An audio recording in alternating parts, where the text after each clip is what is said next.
I don't want to speak a lot about this. I know there's going to be a number of messages preached today on this Charlie Kirk murder assassination this week. We also had a school shooting in Colorado and a stabbing in Charlotte. And when I picked Macy up, she called me Thursday night and asked me to take her to breakfast Friday. And I don't want to talk to my 13-year-old granddaughter about this garbage, you know? But I also need to be available if she wants to talk. And she initiated the conversation. And I tried to console her and remind her that Jesus said, in this life, he's had tribulation, and we will have it too. The world hated him. And she said, but that's my question. Why, Poppy? And I said, because he's good. Evil hates good. And she said, I don't understand that. And I said, are there girls in your middle school, 8th grade class that don't like you because you're tall and thin and blonde?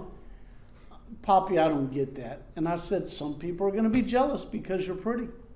Some people are jealous because you're nice. I said, surely there's somebody at school you're jealous of. Maybe. And I said, and that's where evil seeds in. It sets, and then it germinates, and it exposes. I had a friend of mine, I'm on a Facebook page of MCI, which is the Correctional Institute I used to work at in Maryland. And a bunch of us are have a group, I guess. And one of my buddies who was very instrumental in the riot that I was in, the last one, he asked me, he says, how long do we have to keep putting up with this? And I responded, Kenny, are you asking your friend the prison guard, or are you asking your friend the preacher? Because they're two different answers. I don't know where you are in all of this. I know where the Bible is. And I believe I know where Jesus is in this. He told us in Matthew 24, in the last days, evil will abound.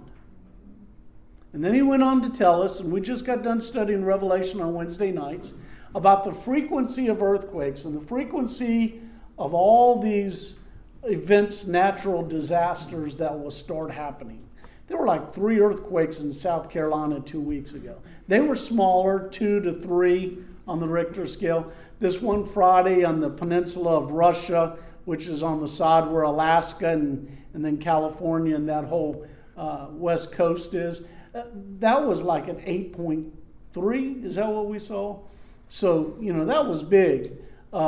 Earthquakes have been going on forever. Some tsunamis have been, but it just seems the frequency. It seems the evil is getting more and more. But if you focus your attention on the evil, it's easy to close yourself in. It's easy to think it's all terrible. But if you focus on Christ, all that stuff, the evil and the problems, will be out of focus. I say that because of this topic today, Genesis chapter 43. I've titled my message probably the same title I could give most of my sermons. And I've titled it, What's So Amazing About Grace? Last week's sermon, we ended with Joseph. He chose grace for his brothers. I heard one of my favorite preachers, David Jeremiah, say this week, and I repeated it yesterday at the conference. When Jesus was arrested in the Garden of Gethsemane, John records that Peter grabbed the sword out of Malchus's belt, who was the Roman guard there, and he cut the ear off the soldier that was there trying to arrest Jesus. I can envision Jesus. He Peter, just reached down, picked up the ear, put it back on, and he could hear, and his ear was back attached. But in the church, we seem to take these swords and attack each other. And I don't understand it.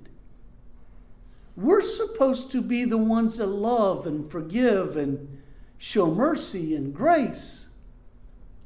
But instead we judge. Well, you're not as woke as you should be. Your hair's too long. Your pants are too short. The carpet's not even red. I mean, we gripe about the silliest things in church. And it looks like we're looking for reasons to attack. Joseph chooses grace. He tells the brothers to go back home and bring back the youngest brother, Benjamin, Joseph's brother that was born after him.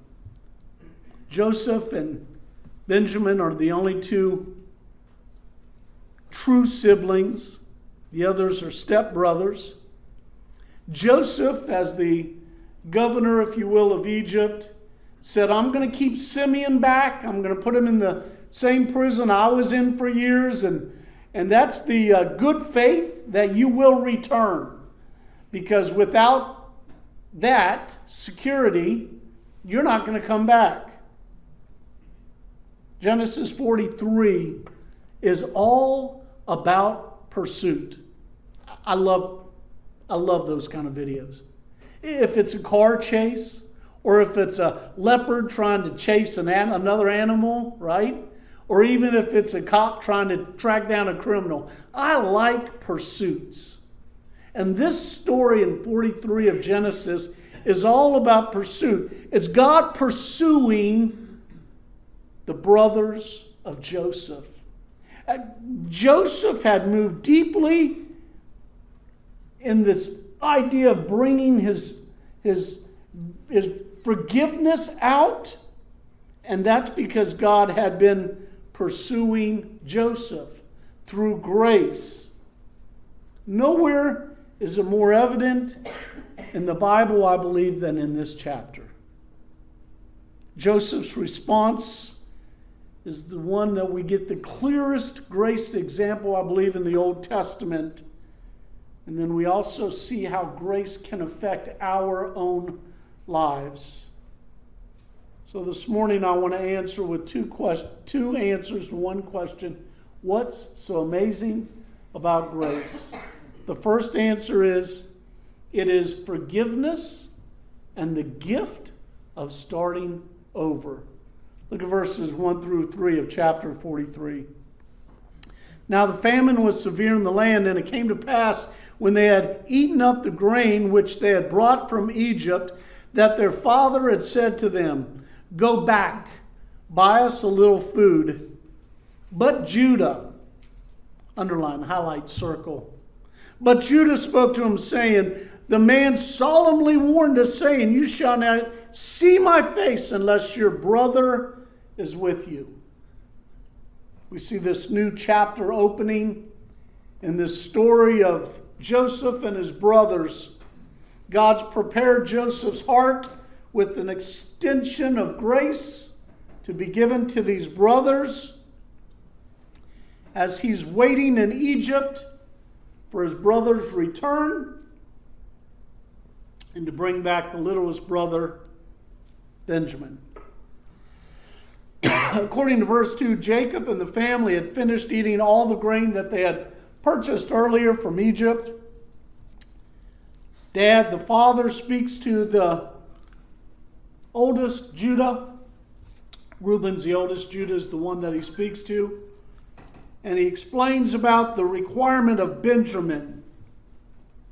Dad, I told you, the only way we can go get food is if we bring the youngest brother back. Judah is clear that if they return to Egypt, they've got to bring back Benjamin. You remember Judah? Judah's the brother that when all this problem started with Joseph when he was 17 years old, and he had told the stories about the dreams that he had, that one day he's going to be a rise above them. Judah's the one that said, let's just kill that little brat. And then the idea came up, let's just sell him, put him into slavery. Judah's the one that came up with that plan way back in Genesis 37 and verse 26. And yet here in chapter 43, God is still pursuing the heart of Judah. God's grace is impacting Judah's life.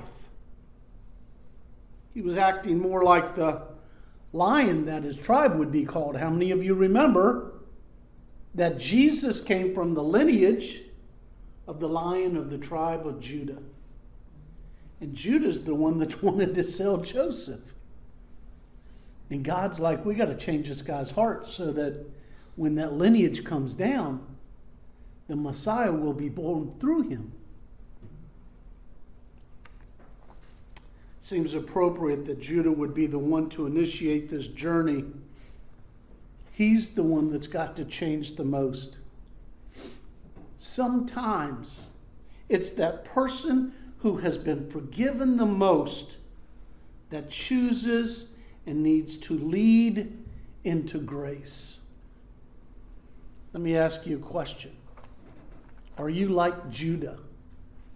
Are you the one here today that needs forgiveness? Do you feel like today you need a fresh start?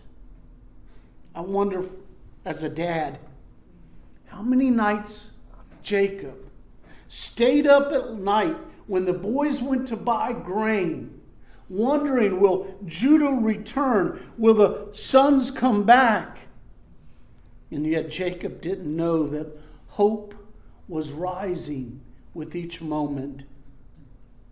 Judah returned home, and Jacob was only a few chapters away from being reunited with his son Joseph, the one that he thinks is dead. But you and I can see in our Bible that he's only a few chapters. He'll be reunited with that son Joseph. Listen, hope is rising because grace is still alive.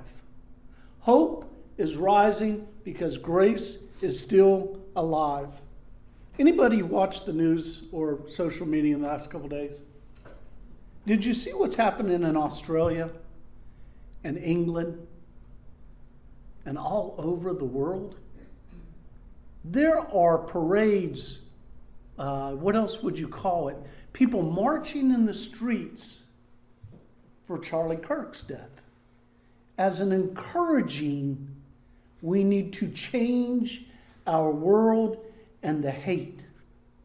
Because they didn't like his message of conversation, we'll shoot and kill him.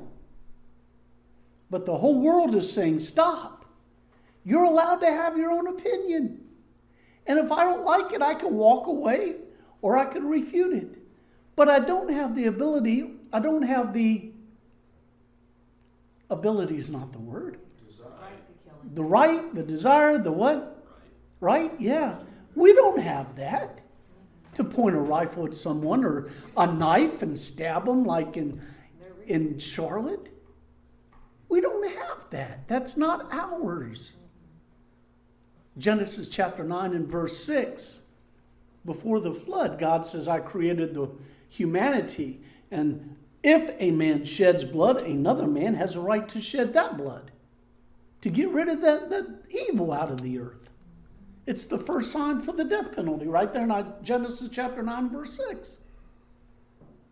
We see this need as Christians, not to riot, not to burn cities down, not to get angry and sin, but instead pray.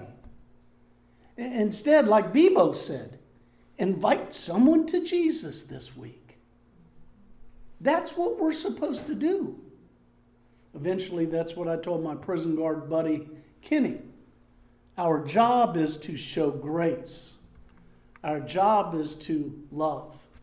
Our job is to point people to Christ. And my side, I pray especially with this, people now saying they're going to be more dedicated to this cause, that we don't start worshiping a Charlie Kirk, because Charlie would have been the first one to say worship Jesus. tell people about Jesus. That's what he was doing. That's all he did. He pointed them to Christ. And he pointed them to what the Bible says. And if they had a different opinion, he listened. What's so amazing about grace? It's amazing because it is favor and the assurance of God's goodness. Verse 16. When Joseph saw Benjamin with them, he said to the steward of his house, "Take these men to my house and slaughter an animal and make ready, for these men will dine with me at noon." I don't know, guys.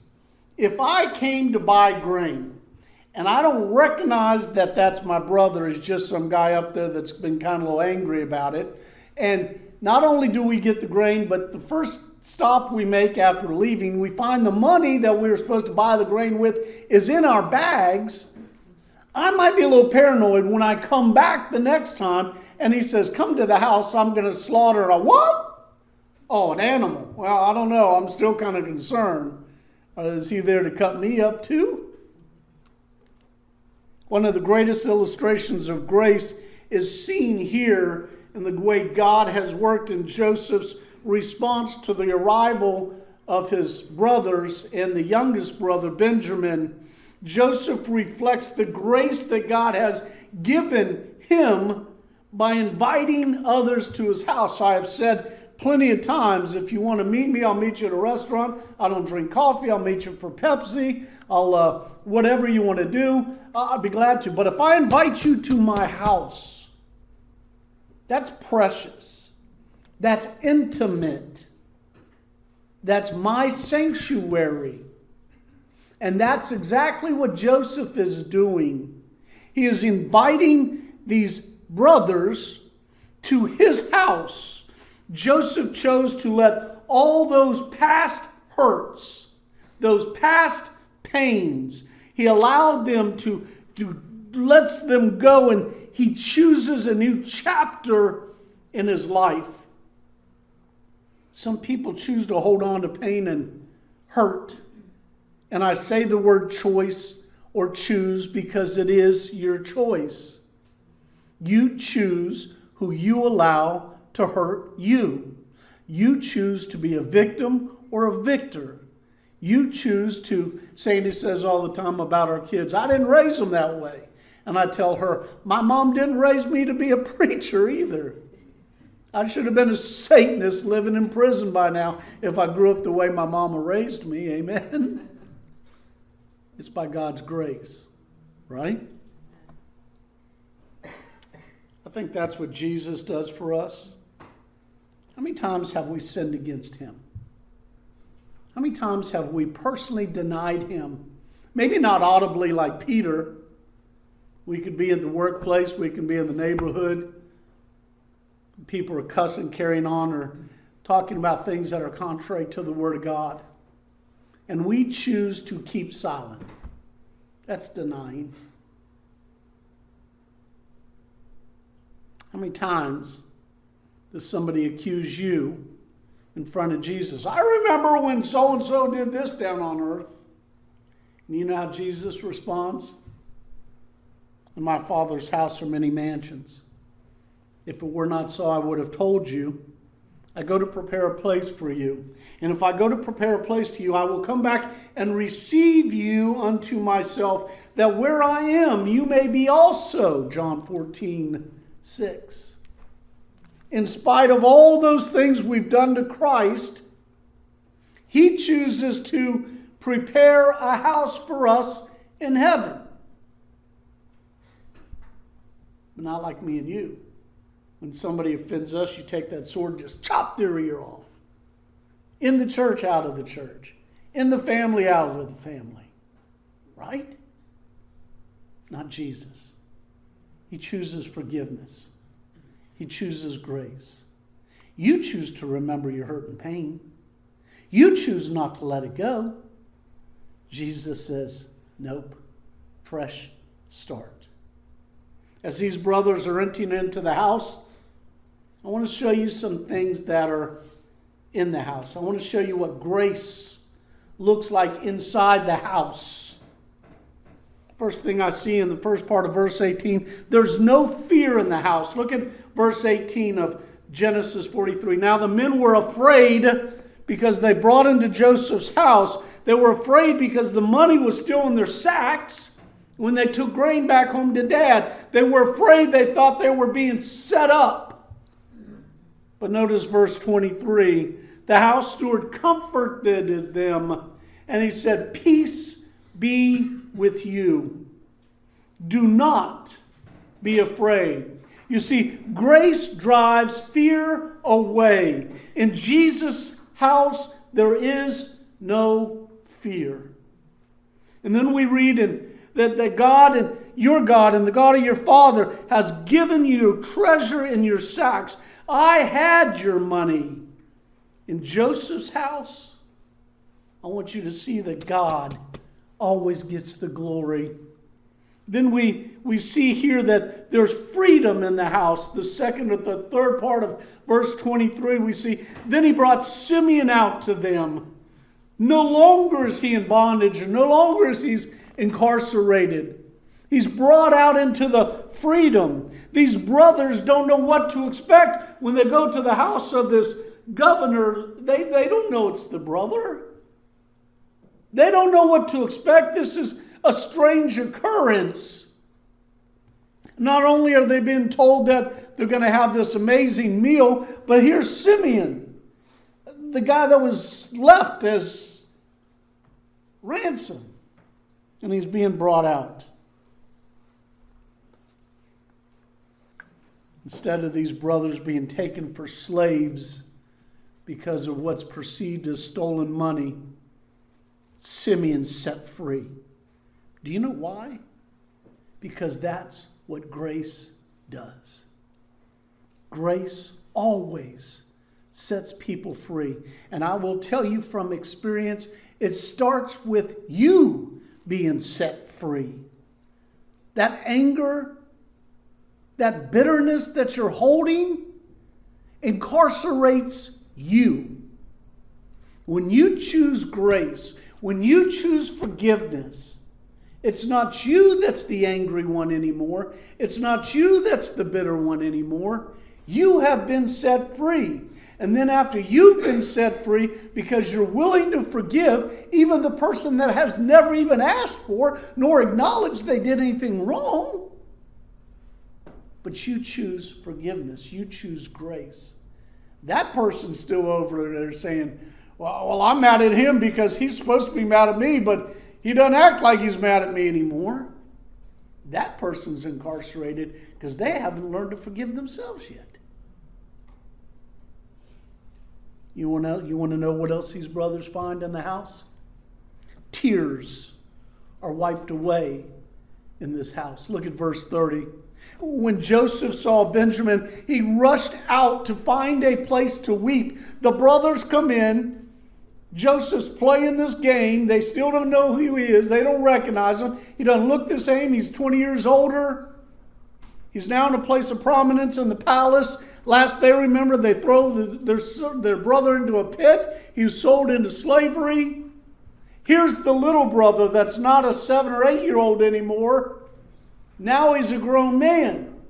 And when Joseph sees him, he has to excuse himself to go into the room, and not a little, no, this is weeping. That word is loud wailing, crying. He had to weep, so he had to excuse himself. Think about it. Joseph loved his little brother. Verse 31, Joseph washed his face and he came out and he restrained himself. He controlled himself. And as the leader of the house, he says, serve the bread. The Bible says in Revelation 21 and verse 4, and God will wipe away every tear from their eyes. Hear me, that's what grace does. It wipes the tears away. It gets rid of the anger. It gets rid of the bitterness. And it wipes your tears away. This table in Joseph's house is already set for a dinner party. These brothers have got to be thinking, this is the weirdest dinner party I've ever been invited to. And when Joseph comes back in the room, he says, serve the bread. Meals being served. Seating arrangements are made. And we see here in chapter 43 that the brothers are seated by the steward of the house according to their age. They don't know who Joseph is. They don't know anybody in this strange town. How in the world are they seating this oldest to the youngest? How do they know that? These guys have got to be thinking something's going on.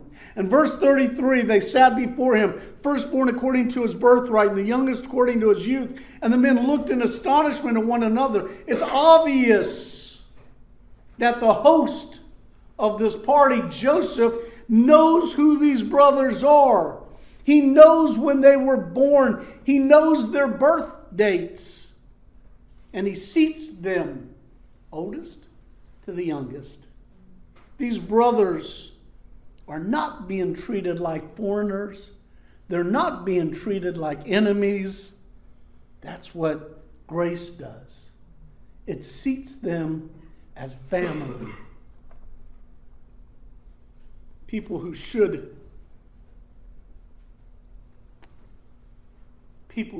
have been declared as enemies are being declared in Joseph's house as family. In verse 32, we read about the separate eating tables. Egypt was one of the most separated countries in the entire world at that time. Egyptians couldn't eat with Jews. So even though Joseph, the Egyptians know, is not an Egyptian, they know he's a Hebrew, they can't eat with him, even though he's the governor of the whole community. So the Egyptians can't eat with the Jewish boy. He's got to eat at his own table. And the Jewish brothers don't know that Joseph's Jewish, and they know they can't eat with the Egyptians. So they're assuming Joseph's eating over here at his own table because he's the governor and that's a place of prominence. You know what else happens in God's house? No more separation. That's wiped out. Revelation chapter 21 and verse 1. Then I saw a new heaven, a new earth, and the first heaven and the first earth passed away, and there was no longer any sea. Sandy's leaving for the beach in about 2 weeks, going with her sisters. She's going to be hanging out at ocean side, poolside, enjoying the sand, laying in her chairs. But you know what? She doesn't know those Chinese people on the other side of the sea. She doesn't know those people on the opposite side of the water over there. The ocean separates not only people from different countries, but dialects, languages. Revelation 21 says there's no more sea. That's telling us there's no more separation, no more nations, kingdoms, peoples, no more separation in heaven. There's going to be one kingdom of God and Jesus' house. No more separation. What else do I want you to see here? We see joy. Verse 34, then he took the servings to them from before him. But Benjamin's serving was 5 times as much as the other brothers. Joseph is doing this to test his brothers. Do you remember what got Joseph thrown in the pit? Do you remember what got Joseph sold into slavery? Do you remember why the brothers were so jealous in the first place? God showed favor on Joseph. Joseph wants to see, after 20 years, have these brothers learned any lesson? Remember I said this chapter is about pursuit. God is pursuing their brothers. He wants to see if their heart has changed. So Joseph comes out and he gives him a slab of steak, and him a slab of steak, and him 5 slabs of steak. He's waiting for one of them to say, hey, that's not fair. Why does he get more than the rest of us? He's waiting to see. Has their heart changed? Will they be jealous of Benjamin like they're jealous of Joseph? Second half of 34. So they drank and were merry with him. Do you know what happens in God's house? No more jealousy. No more judgment. No more envy. No more backstabbing. There's just joy in God's house. Matthew 25, verse 23, Jesus spoke about heaven, and he said something that we all want to hear. He said, "Well done, good and faithful servant. You've been faithful over a few things. I will make you ruler over many things." And he said, "Enter into the joy of your Lord." In God's house, we find joy. You see, that's what grace does in God's house. When we say grace is amazing, that's what it means. Got ready to drop Macy off at school Friday. And I said, "Sweetheart, I love you." And she said, "I love you too." And I said, "Do you know what it means?" "I think so." 13-year-old. I said, "That means that you are worthy of the highest thing that I can give you." I said, if we walked into Colonial Restaurant and those fried potatoes and onions that you wanted now cost $16.99, would we have paid $16.99 for potatoes? I know Mom wouldn't have. I said, I probably would have if you wanted them because I love you. But Poppy, that's way too expensive. I said, so's my love. And I don't offer it to everybody because it's valuable to me. And when I say I love you, I say you are worth my love. You are that valuable to me. You are worth it. And I don't hold that lightly. Grace. Joseph's passed grace on to his brothers. This grace is forgiveness and favor that is then meant to pass on to someone else. So I said, Macy, when you say you love me, I hope you understand the value of that statement. And you just don't give it away. It's precious. It's expensive. You and I are told to take this grace, even when someone decides to shoot someone that we think is pretty amazing in God's eyes, or this innocent life that was stabbed and snuffed out in Charlotte,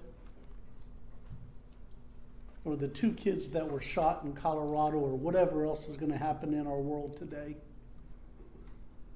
We must choose grace.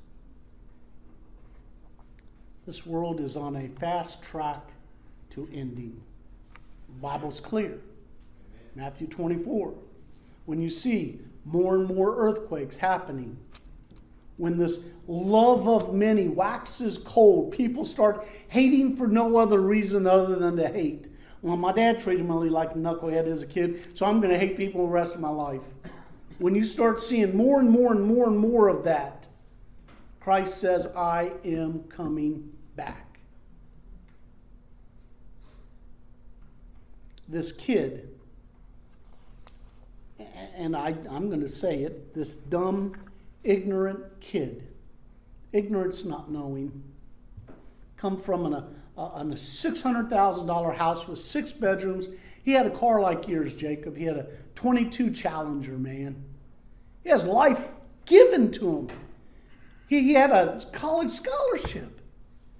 His mom and dad are good people, raised in a Christian family. Guess where he is right now? He's incarcerated. And unlike the food at Bedford Memorial, jail food is horrible. That bed, you don't get a Posturepedic. And ain't nobody your friend in there. Nobody. But you know what? The best his life will be, if he rejects Christ, will be in that prison cell. Because as horrible as that is, hell is so many times worse. And the thing I say about hell all the time, it's not the cold, hard bed, if there is one. It's not how horrible the food is, if there is any. It's the lack of hope. And that's something you have. That's something you have. You have hope. So when Bebo prayed, go give somebody Jesus this week, they need hope. We have not been called to go start a war, to fight against the evil of the world. Anna will tell you, she's got it memorized, that there will be a battle, and the armies from the east are going to march across the dry bed of the Euphrates River, and they're going to come, all the armies of the world, against Israel. And Jesus is going to ride down in a white horse, according to Revelation, right? Anna, am I getting it right? I want to make sure, because I know you got it down right. And all Jesus has to say is one word. I'm not called to fight. Anybody that served in the military, your arms are down. We're not fighting anymore. Jesus does that.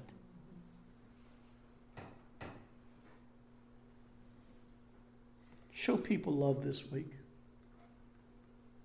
It's like with Joseph. Show them grace.